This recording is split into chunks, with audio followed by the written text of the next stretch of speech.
Dear student, good morning to all. Today take up the subject 7th unit company accounts. இந்த company அக்கௌண்ட்ஸில் நம்ம பார்க்க போகிறது reissue of பர்ஃபைட்டட் shares.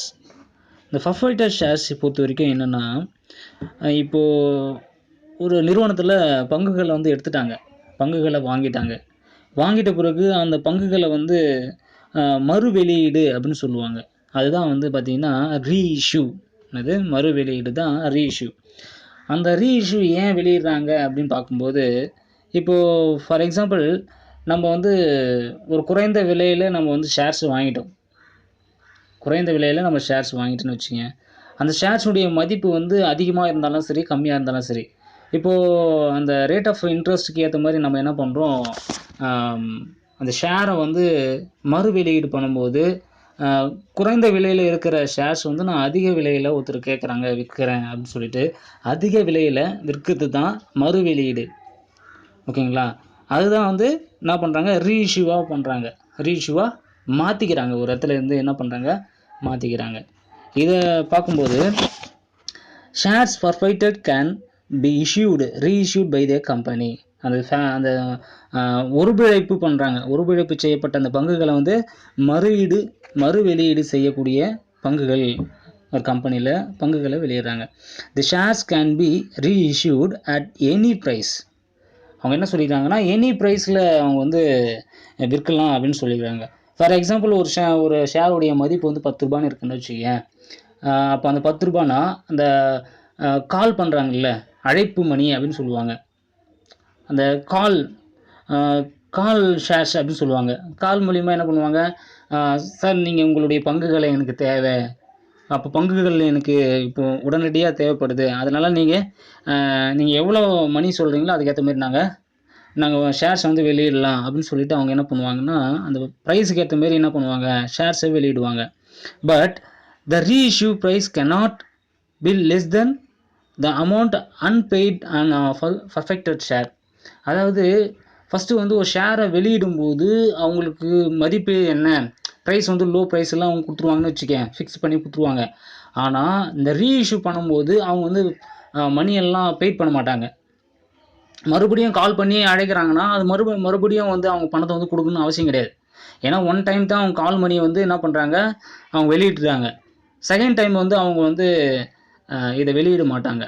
இதுதான் அதனுடைய பர்ஃபைட்டட் share, அதாவது ஒருபிழைப்பு செய்யப்பட்ட பங்குகள். ஓகேங்களா? இது ஃபார் எக்ஸாம்பிள் இங்கே சொல்லப்பட்டிருக்காங்க, if a share of rupees 10 rupees வந்து என்ன பண்ணுறாங்க, அதோடைய ஷேருடைய மதிப்பு வந்து 10 ரூபாய், which 4 rupees has already be paid. அவங்க என்ன பண்ணுறாங்க, அப்ளிகேஷன் மணி வந்து ஆல்ரெடி என்ன பண்ணுறாங்க, 4 ரூபாய் ஒரு அப்ளிகேஷன் மணி வந்து 4 ரூபான்னு வச்சுக்க, அது வந்து ஆல்ரெடி அவங்க என்ன பண்ணுறாங்க, பெய்ட் பண்ணிட்டாங்க. Forfeited and reissued as fully paid off. அவங்க என்ன பண்ணுறாங்க, பர்ஃபைட்டட்னா ஒருபிழைப்பு செய்யறதுக்கும் ரீஇஷ்யூ பண்ணதுக்கும் அவங்க என்ன பண்ணாங்க, ஃபுல்லாகவும் பே பண்ணியாச்சு அப்படின்றாங்க. Then a minimum of 6 rupees, minimum என்ன சொல்கிறாங்கன்னா 6 rupees must be fixed as the new price. இப்போது 10ல் 4 ரூபாய் போச்சுன்னா மீதி வந்து 6 ரூபாய் இருக்குது, மீதி 6 ரூபாய் இருக்குது. ஸோ இந்த 6 ரூபாய் என்ன பண்ணுறாங்கன்னா ஃபிக்ஸட் ப்ரைஸாக போட்டுறாங்க. அது அந்த 6 ருபீஸ் என்ன பண்ணுறாங்கன்னா ஃபிக்ஸட் ப்ரைஸாக போட்டுறாங்க. இதுதான் வந்து பர்ஃபைட்டட் ஷேர்ஸ் அப்படின்னு சொல்லுவாங்க. பர்ஃபைட்டட் ஷேரில் ரீஇஷ்யூ பண்ணக்கூடியது அப்படின்றாங்க. when purported shares are reissued at the loss, இது என்ன பண்ணுறாங்க, அவங்களுக்கு லாஸாக கன்வெர்ட் ஆகுது. அதனால் இவங்களுக்கு என்ன லாபம் ஒன்றுனா, such loss is to be debited to purported shares account. அதாவது இந்த பர்ஃபைட்டட் ஷேர் அக்கௌண்ட்லேருந்து என்ன பண்ணுறாங்க, டெபிட் பண்ணிடுறாங்களாம். அது அந்த ஒருபிழைப்பு செய்யப்பட்ட அந்த ஷேர்ஸ்லேருந்து என்ன பண்ணுறாங்க, பங்குகளில் இருந்து இவங்க என்ன பண்ணுறாங்க, லெஸ் பண்ணிக்கிறாங்க. அதனால் லாஸாக இருந்தாலும் பரவாயில்ல அப்படின்றாங்க. ஸோ கீழே வந்து எக்ஸாம்பிள் ஃபார்மேட் கொடுத்துருக்காங்க. ஏன்னா ஜேர்னல் தான் நம்ம போட போகிறோம். இந்த ஜேர்னலில் என்ன சொல்லியிருக்காங்கன்னா, ஃபஸ்ட்டு பார்த்தீங்கன்னா when reissue is made at par அப்படின்னு சொல்லியிருக்காங்க. அதாவது முகமதிப்பு மறு வெளியீடு செய்தல். இது வந்து என்னன்றாங்க, முகமதிப்பீடு மறு வெளியீடு செய்தல் அப்படின்னு சொல்கிறாங்க. இதை எப்படி போடுவீங்கன்னா, ஃபஸ்ட்டு வந்து bank account datas, bank account டேட்டாஸ்னா, ஏன்னா பேங்க் அக்கௌண்ட்லேருந்து என்ன பண்ணுறாங்க, டெபிட் பண்ணிக்கிறாங்க. இது அந்த ஷேரோட ஈக்விட்டி ஷேர் இதிலிருந்து என்ன பண்ணுறாங்க, டெபிட் பண்ணிக்கிறாங்க. அப்போ அவங்க அக்கௌண்ட்லேருந்து என்னன்னா டெபிட் ஆகிடுது. டு ஈக்விட்டி ஷேர் கேபிட்டல் அக்கௌண்ட்டில் கிரெடிட் ஆகுது. ஈக்விட்டி ஷேர் கேபிட்டல் அக்கௌண்ட்டில் என்ன பண்ணுறாங்க, கிரெடிட் பண்ணிக்கிறாங்க.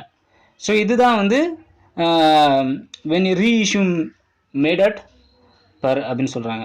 நெக்ஸ்ட் என்னென்னா when reissue is made a premium, அவங்க என்ன பண்ணுறாங்க, தவணை முறையில், முனைமம் சொல்லலாம், தவணைன்னு சொல்லலாம். அவங்க என்ன பண்ணுறாங்க, தவணை முறையில் அவங்க வந்து பே பண்ணுறாங்க. ஃபஸ்ட்டு வந்து பேங்க் அக்கௌண்ட்லேருந்து அவங்க என்ன பண்ணுறாங்க, டெட்டாட் பண்ணிக்கிறாங்க. டெபிட்டில் அவங்களுக்கு வந்து சம் அமௌண்ட் போயிடுது. டு ஈக்விட்டி ஷேர் கேபிட்டலில் கிரெடிட் ஆகுது. ஏன்னா கிரெடிட்டில் அவங்க ஈக்விட்டி ஷேர்ஸில் கிரெடிட் ஆகுது. நெக்ஸ்ட் பார்த்தீங்கன்னா செக்யூரிட்டி ப்ரீமியம் அப்படின்னு சொல்லுவாங்க. இதுதான் வந்து பத்திர முனைமம் அப்படின்னு சொல்லுவாங்க. பத்திர முனைமம்னா அந்த டாக்குமெண்ட்ஸ் எல்லாம் வந்து ப்ரொவைட் பண்ணக்கூடியது என்ன ஆகுதுன்னா கிரெடிட்டில் அவங்க படிக்கிறாங்க. ஓகேவா. நெக்ஸ்ட் என்னென்னா when reissue is made at loss, அவங்களுக்கு வந்து என்ன பண்ணுதுன்னா ரொம்ப நஷ்டமான ஒரு மறு வெளியீடு வந்து வெளியிடுறாங்க. அவங்க ஃபஸ்ட்டு வெளியிடுறாங்க, லாபத்துக்கும் நஷ்டத்துக்கும் அது வந்து ஈக்குவல் பிரியமாக ஆயிடுச்சு. ஆனால் இப்போ பார்த்தீங்கன்னா அவங்க என்ன பண்ணுறாங்க, லாஸில் தான் அவங்களுக்கு வந்து வெளியிடுறாங்க. அது எங்கன்னா பேங்க்லேருந்து பார்த்தீங்கன்னா டெட்டாச் பண்ணிடுறாங்க. அடுத்தது பார்த்தீங்கன்னா ஃபர்ஃபைட்டட் ஷேர்ஸ்லேருந்து லாஸ் ஆன் ரீஇஷ்யூ அப்படின்னு சொல்லிட்டு கொடுத்துட்றாங்க. அதாவது நட்டத்தில் வெளியிடுதல் அப்படின்னு சொல்லுவாங்க. இதுக்கும் கம்பெனிக்கு எதனா பாதிப்புனா எதுவும் கிடையாது. ஏன்னா ஷேர்ஸ் மட்டும்தான் அவங்க மதிப்பீடு வந்து வெளியிடுறாங்க. அதனால் கம்பெனிக்கு எந்த ஒரு ப்ராப்ளமும் வராது. அப்போ நட்டத்தில் காட்டி என்ன பண்ணுறாங்க, வெளியிடுறாங்க ஷேர்ஸு. நெக்ஸ்ட் என்னென்னா டு ஈக்விட்டி ஷேர் கேபிட்டல் அக்கௌண்ட்டில் கிரெடிட் ஆகும். ஈக்விட்டி ஷேர் யாருன்னா கம்பெனி இருக்குல்ல, ஈக்விட்டி ஷேரை வந்து ஷேர் வெளியிடுறாங்கல்ல, அவங்க அக்கௌண்ட்டில் கிரெடிட் ஆகும். ஓகேங்களா. கம்பெனி அக்கௌண்ட்டில் கிரெடிட் ஆகாது, ஈக்விட்டி ஷேர் அக்கௌண்ட்டில் கிரெடிட் ஆகும். ஓகேங்களா. இதுதான் வந்து இந்த இந்த சம்பவம் வந்து எப்படி போடணும் அப்படின்னு பார்க்கும்போது கீழே வந்து கொடுத்துருக்காங்க, ஒரு டேபிள் காலம் மாதிரி கொடுத்துருக்காங்க பாருங்கள். Total amount forfeited share, total amount forfeited. Total அமௌண்ட்னா என்ன, இதோடைய டோட்டல் அமௌண்ட் எவ்வளோ, அதனால சம்திங் 10 ரூபீஸோ இல்லை 100 ரூபீஸோ இல்லை 15 ரூபீஸோ அந்த மாதிரி கொடுப்பாங்க. அதுதான் டோட்டல் அமௌண்ட் உடைய forfeited. Divided by total number of share, divided by total number of shares forfeited அப்படின்னு கொடுத்துருவாங்க. அப்போ என்ன நம்பர்னா, ஃபார் எக்ஸாம்பிள் 3 or 4 இல்லை 6 எது வேணாலும் இருக்கலாம். ஸோ அதோடைய number into number of reissue, எத்தனை டைம் அவங்க என்ன பண்ணுறாங்க, ரீஇஷ்யூ பண்ணுறாங்க, மறு வெளியீடு செய்யப்பட்ட பங்குகளுடைய எண்ணிக்கை என்ன அப்படின்னு சொல்லிட்டு அதை கவுண்ட் பண்ணி என்ன பண்ணுறாங்க, அந்த எண்ணிக்கையை வந்து இன்ட்டு பண்ணி நம்ம மல்டிப்ளை பண்ணணும். ஸோ அடுத்ததான் நம்ம என்ன பார்க்க போகிறோம்னா, இப்போது இல்லுஸ்ட்ரேஷன் சம்மில்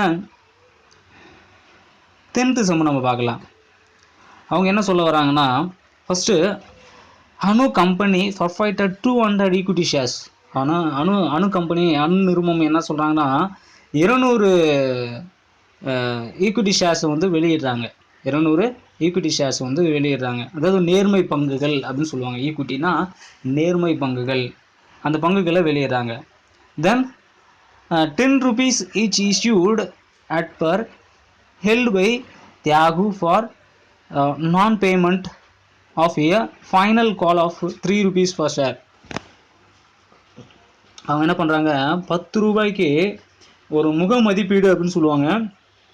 அதாவது ஈச் இஷ்யூடு, அந்த வெளியீடு வந்து என்ன பண்ணுறாங்க, 10 ரூபாய்க்கு யாருக்கு விற்கிறாங்கன்னா, தியாகு என்பவர் வைத்திருந்த 200 நேர்மை பங்குகளுக்கு இறுதி அழைப்பாக 3 ரூபாய் செலுத்தாத காரணத்தினால என்ன பண்ணுறாங்க, அந்த கணக்கை வந்து பர்ஃபெக்டட் ஷேராக மாற்றிடுறாங்க. அது அந்த கணக்கை வந்து 3 ரூபா கொடுக்காததுனால என்ன பண்ணுறாங்க, பர்ஃபெக்ட் ஷேராக மாற்றிடுறாங்க. ஓகேங்களா. அதனால் என்ன ஆகுதுன்னா, the shares were reissue to Lakshman at 6 per shares. அதாவது அதனால் என்ன பண்ணுறாங்க, அவன் 3 ரூபா கொடுக்கல, அவன் பெண்டிங்கில் இருக்குது. 200 ஷேர் கொடுக்குறாங்க, அதில் 3 ரூபா அவன் கொடுக்கல அழைப்பு மணியில். அதனால் என்ன பண்ணுறாங்க, அது ரீஇஷ்யூவாக மாற்றிடுறாங்க, வேற ஒருத்தருக்கு ரீஇஷ்யூவாக மாற்றிடுறாங்க. அப்போ வேற ஒருத்தருக்கு ரீஇஷ்யூவாக மாற்றும் போது அவங்களுக்கு 6 ரூபான்னு விற்கிறாங்க. என்னது 6 ரூபாயில் என்ன பண்ணுறாங்க, மறு வெளியீடு செய்கிறாங்க. ஸோ இதுதான் இது வந்து சம் எப்படி போடணும் அப்படின்னு வந்து கொடுத்துக்கிறாங்க பாருங்கள். ஃபஸ்ட்டு பார்த்தீங்கன்னா ஜேர்னல் என்ட்ரி வந்து இப்படி தான் போடணும். நெக்ஸ்ட் பார்த்தீங்கன்னா ஈக்விட்டி ஷேர் கேபிட்டல் அக்கௌண்ட்டில் 200 ஷேர்ஸ் இருக்குது. இன்ட்டு மல்டிப்ளை பண்ணால் 10 rupees வந்து per ஷேர். ஒரு ஷேருடைய மதிப்பு எவ்வளோ? 10 ரூபாய். ஓகேவா? அப்போது இன்ட்டு மல்டிப்ளை பண்ணிங்கன்னா 2000 rupees வந்து டெபிட்டில் ஆகும். ஓகேங்களா? நெக்ஸ்ட் பார்த்தீங்கன்னா to equity share first call பார்த்தீங்கன்னா ஃபைனல் கால் பார்த்தீங்கன்னா 3 rupees. ஆனால் அந்த 3 rupees வந்து அவன் பெய்ட் பண்ணல. யார் பெய்ட் பண்ணல? தியாகு என்பவருக்கு வந்து பெய்ட் பண்ணல. அதனால் என்ன பண்ணுறாங்க? மறு வெளியீடு செய்கிறாங்க. அணு நிறுவனத்திலிருந்து என்ன பண்ணுறாங்க? தியாகு என்புடைய இறுதி அழைப்பில் செலுத்தாத காரணத்தினால அவங்க என்ன பண்ணுறாங்க? லக்ஷ்மணுக்கு மாற்றுறாங்க, ரீஇஷ்யூவை மாற்றுறாங்க லக்ஷ்மணுக்கு. ஸோ அந்த லக்ஷ்மணுக்கு எவ்வளோ? முன்னாடி தியாகுக்கு எவ்வளோ? 3 rupees. அப்போது 200 × 3 மல்டிப்ளை பண்ணிங்கன்னா 600 வந்து கிரெடிட் ஆகுது. யாருக்கு? அந்த ஈக்விட்டி ஷேர், ஈக்விட்டி நேர்மை பங்குகளுக்கு என்ன பண்ணுறாங்க? கிரெடிட் பண்ணுறாங்க 600. நெக்ஸ்ட் பார்த்தீங்கன்னா டு பர்ஃபெக்டட் ஷேர் அக்கௌண்ட் பார்த்தீங்கன்னா 7 rupees. ஏன்னா 10 rupees இருக்குல்ல, 10 rupeesல 3 rupees போயிடுச்சுன்னா எவ்வளோ? மீதி வந்து 7 rupees. அப்போ அந்த 7 rupees வந்து என்ன ஆகுன்னா அதுதான் வந்து ஒரு ஷேருடைய மதிப்பை அவங்க வந்து கன்வெர்ட் பண்ணுறாங்க. அப்போ அந்த ஷேருடைய மதிப்பு லாஸ்ட்டாக ஃபைனல் கால் பண்ணும்போது பர்ஃபெக்டட், அதாவது ஒருங்கிணைப்பு செய்யப்பட்ட பங்குகள் அப்படின்னு சொல்கிறாங்க. அப்போ அது என்னன்னா 200 × 7 மல்டிப்ளை பண்ணிங்கன்னா 1400 வந்து அவங்களுக்கு கிடைக்குது, கிரெடிட் ஆகுது. ஓகேங்களா? அப்போ கம்பெனிக்கு என்ன ஆகுதுன்னா அந்த ஈக்விட்டி ஷேர் கம்பெனிக்கு எவ்வளோ போகுதுன்னா 1400 வந்து அவங்களுக்கு கிடைக்குது. கடைசியாக அது டோட்டல் பண்ணும்போது 2000 rupees வந்து அவங்களுக்கு கால்குலேட் பண்ணிட்டாங்க. ஓகேங்களா? 2000 rupees கால்குலேட் பண்ணுறாங்க. அதுதான் 200 shares பர்ஃபெக்டட் அப்படின்னு சொல்கிறாங்க. இது ஒருங்கிணைப்பு செய்யப்பட்ட பங்குகளுடைய எண்ணிக்கைன்னு பார்த்தீங்கன்னா 200. நெக்ஸ்ட் பார்த்தீங்கன்னா பேங்க் அக்கௌண்ட். பேங்க் அக்கௌண்ட்டில் என்ன பண்ணுறாங்க? 200 ஷேர் இருக்குல்ல, இன்ட்டு 6 rupees. ஏன் 6 rupees அப்படின்னு பார்க்கும்போது 6 ரூபாய் தான் லாஸ்ட்டாக என்ன பண்ணுறாங்க? ஃபைனல் காலுக்கு மறு ரீஇஷ்யூவாக பண்ணுறாங்க. அப்போது அதனுடைய மதிப்பு தான் போடணும். அப்போ ரீஇஷ்யூ எவ்வளோ? 6 200 × 6 1200 வந்து டெபிட்டில் போட்டுறாங்க. ஏன்னா டெபிட்லேருந்து பேங்க்குடைய அக்கௌண்ட்டில் டெபிட் ஆகிடுது. நெக்ஸ்ட் பார்த்தீங்கன்னா பர்ஃபெக்டட் ஷேர் அக்கௌண்ட் பார்த்தீங்கன்னா 4 rupees. ஏன் 4 rupeesனா முன்னாடியே வந்து 4 rupees வந்து 10ல் 6 போச்சுன்னா எவ்வளோ? 4 rupees மீதி 4 rupees இருக்குது. ஸோ அந்த 4 rupees என்ன பண்ணுறாங்க? 200 × 4 800. அந்த 800 வந்து என்ன பண்ணுறாங்க? அது பர்ஃபெக்டட் ஷேர்லேருந்து டெபிட் பண்ணிடுறாங்க. ஓகேவா? நெக்ஸ்ட் பார்த்தீங்கன்னா டு ஷேர் கேபிட்டல் அக்கௌண்ட்டுக்கு அதை ஆட் பண்ணிங்கன்னா 200 × 10 2000 rupees என்ன ஆகுனா கிரெடிட் ஆகும். கடைசியாக என்ன பண்ணுறாங்க? ஷேர் கேபிட்டலுக்கு கிரெடிட் பண்ணிடுறாங்க. ஓகேங்களா? லெஸ் பண்ணி அவங்களுக்கு ஷேர் கேபிட்டலுக்கு கிரெடிட் பண்ணிடுறாங்க 2000 rupees. இதுதான் வந்து பேங்க் அக்கௌண்ட்டில் அவங்க போடணும். பர்ஃபெக்டட் ஷேர்ஸ் ரீஇஷ்யூடைய மதிப்பு தான் இது. முன்னாடி பார்த்தது என்னென்னா 200 பர்ஃபெக்டட் ஷேர் எப்படி மாறுது அப்படின்னு பார்க்கட்டும். நெக்ஸ்ட் பார்த்தீங்கன்னா பர்ஃபெக்டட் ஷேருடைய ரீஇஷ்யூ பற்றி இப்போ நான் பார்த்தோம். மூணாவது என்ன பார்க்க போகிறோம்னா பர்ஃபெக்டட் ஷேர் அக்கௌண்ட்லேருந்து 1400 - 800. 1400 - 800. ஏன் சார் இது மட்டும் நீங்கள் எடுக்கிறீங்க அப்படின்னு பார்க்கும்போது, ஏன்னா நம்ம பர்ஃபெக்டட் ஷேர் மட்டும்தான் நம்ம எடுக்கிறோம். அது பர்ஃபெக்டட் ஷேர் மட்டும்தான் இங்கே கேட்டிருக்காங்க. ஸோ அந்த பர்ஃபெக்டட் ஷேர் மட்டும்தான் நம்ம எடுத்து கன்வெர்ட் பண்ணி போட போகிறோம். இப்போது பர்ஃபெக்டட் ஷேரில் முன்னாடி என்ன பண்ணுங்க? 2 அக்கௌண்ட்டில் வந்து பார்த்தீங்கன்னா 1400 இருக்குது, அதை எடுத்துங்க. நெக்ஸ்ட் பார்த்தீங்கன்னா பர்ஃபெக்டட் ஷேர் அக்கௌண்ட்லேருந்து 800 இருக்குது, அதே லெஸ் பண்ணிக்கோங்க. அப்போது டோட்டல் அமௌண்ட் எவ்வளோ? 600 வந்து டெபிட்டில் பர்ஃபெக்டட் ஷேர் ஆகுது. நெக்ஸ்ட் பார்த்தீங்கன்னா டு கேபிட்டல் ரிசர்வ் அக்கௌண்ட் அப்படின்னு சொல்லுவாங்க. Capital reserve account. அந்த கேபிட்டல் ரிசர்வ் அக்கௌண்ட் தான் முதலீன காப்பு அப்படின்னு சொல்லுவாங்க. இது தமிழில் முதலீன காப்பு நிதி அப்படின்னு சொல்லுவாங்க. இது பார்த்தீங்கன்னா 600 rupees வந்து என்ன பண்ணுறாங்க? கிரெடிட்டில் நம்ம போடணும். இதுதான் வந்து format. Gain on reissue of forfeited share transfer to capital reserve account. என்ன பண்ணுறாங்க? இந்த அக்கௌண்ட்டு தான் இப்போது 600 rupeesக்கு என்ன பண்ணுறாங்க? அவங்க வெளியீடு பண்ணிட்டாங்க. அது அந்த பங்குகளை வந்து முதல்ல வச்சுட்டாங்க, மாற்றப்பட்டது கணக்கில் வந்து இது மாற்றப்பட்டது. ஓகேங்களா?